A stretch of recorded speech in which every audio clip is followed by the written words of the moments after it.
Hi, do you know what is the most searched query on Google? It's not IPL or Bollywood. It is, what is wrong with me?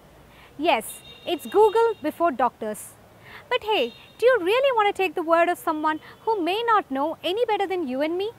I'm Vineetha Athrey. I'm a journalist and an author, and I welcome you to Mallige Answers, where I catch up with renowned doctors from Mallige Hospital to answer questions on health and well-being. Join me.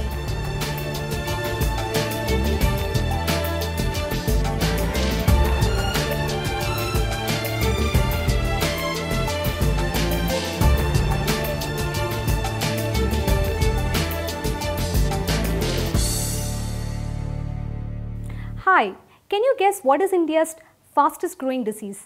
It's not hypertension or cancer. It is diabetes. Yes, a whopping 72 million cases were recorded in 2017, and this number is expected to double by 2025. Shocking, right? But hey, if diabetes is going to be such a strong possibility, then might as well be armed against one of the biggest threats it poses, and that is diabetic foot. This is Vineetha Athrey. Welcome to Mallige Answers, and to discuss more on diabetic foot, we have with us renowned surgeon Dr Shivshankar Sastry. Hello, doctor. So, doctor, importantly, what is a diabetic foot, and how is a diabetic person's foot different from a non-diabetic person's foot? The most important thing is diabetes causes certain changes in the circulation and in the nerves. Now, what are the nerves? Nerves are the entities that carry sensations, touch sensations, pain sensation. Now, those nerves get damaged in diabetes because of the condition. So, a person with diabetes who's had diabetes for many years loses pain sensation. And the other thing is, every part of the body needs blood to survive. If you cut off the blood supply, the part of the body cannot thrive. So in diabetes, the small blood vessels get blocked. So there's a double whammy, a double problem in the feet of diabetics, where the nerve supply goes and the blood supply is less.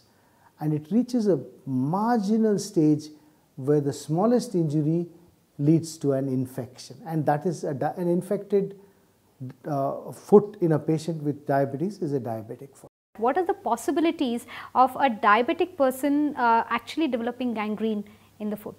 Typically, what happens is it's a small injury. People don't realize it. And the sorts of injuries typically that I see is, for instance, a person who goes to, say, Mysore Palace in the sun, and they have to take off their shoes and they have to walk on the hot stone, and they get burns on the bottom of the foot. Diabetic patients who ride on a motorcycle and they put their foot on a hot motorcycle exhaust and get a burn. Okay. So this is one more reason for getting infection. A fourth reason is clipping the nails. You know, people they don't clip their nails properly. They overclip it. They cause a cut, and that leads to an infection. Ouch. So these are all causes. And once the infection gets in, because the nerves are not there, they don't feel pain, and because the blood supply is not there, healing is slow. So, I mean, what strikes me is that such seemingly benign things, things that are very easy to miss, and these things can cause like something as severe as gangrene. So, which brings me to another question, that are diabetics more prone to infections itself? Yes, in general, diabetics are more prone to infections. Diabetes is a very fundamental anomaly in the way the cells of the body are able to handle sugar. Now, sugar is needed for all forms of energy. Sugar has to go into the cell and then it gets changed into something else for the actual energy. But going into each cell and going out of each cell, that control is anomalous in diabetes. And so cell function itself is a problem. And that is why you have multiple different kinds of cells getting affected. You have cells of nerves that cause nerve paresis. You have cells in the blood vessels that cause a problem. You have cells in the eye that cause a problem. Kidney cells that get affected in diabetes. So it's a problem at the level of cells. So that's why it's such a widespread problematic disease. And how is diabetic foot typically treated, doctor? Condition in which the patient comes to me might vary quite a lot. Sometimes it's a very small minor wound which can be treated very quickly, perhaps with dressings, sometimes with antibiotics.